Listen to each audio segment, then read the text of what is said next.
ভারতের প্রধানমন্ত্রী নরেন্দ্র মোদীর নেতৃত্বে শনিবার রাজধানী দিল্লিতে দেশটির নীতি আয়োগের বৈঠক ডাকা হয়। কিন্তু ওই বৈঠকে একাধিক রাজ্যের মুখ্যমন্ত্রীরা থাকলেও অংশ না নেওয়ার সিদ্ধান্ত নেন পশ্চিমবঙ্গের মুখ্যমন্ত্রী মমতা ব্যানার্জি। এ বৈঠকে কেন্দ্র ও রাজ্যগুলোর মধ্যে সরাসরি আলোচনার সুযোগ থাকে। বিশেষ করে এই বৈঠকে প্রধানমন্ত্রী সহ দেশটির একাধিক গুরুত্বপূর্ণ মন্ত্রী উপস্থিত থাকেন। ফলে রাজ্যের বিভিন্ন দাবির কথা সরাসরি বলার সুযোগ থাকে। এর আগেও গত বছরের ২৭ জুলাই নীতি আয়োগের বৈঠক হয়েছিল। এই বৈঠকের মাঝপথে বেরিয়ে আসেন মমতা ব্যানার্জি। মুখ্যমন্ত্রী মমতা অভিযোগ করেন, তার বক্তব্যের মাঝে মাইক বন্ধ করে দেওয়া হয়েছিল। সে কারণেই তিনি বৈঠক ছেড়ে বাইরে বেরিয়ে আসেন। জানা গেছে ২০৪৭ সালের মধ্যে উন্নত দেশ হওয়ার লক্ষ্যে নিয়েছে ভারত। সেই লক্ষ্যে কোনো পথে এগোনো যাবে না তা নিয়ে প্রধানমন্ত্রী এতদিন মুখ্যমন্ত্রীর সঙ্গে নীতি আয়োগের গভর্নিং কাউন্সিলের বৈঠক আলোচনা করেন।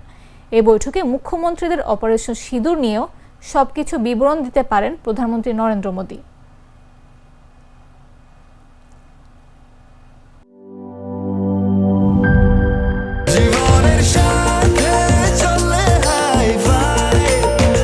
স্বাস্থ্যকর অল টাইম ফ্যামিলি কেক, সব সময় অল টাইম হেলদি লাইফ।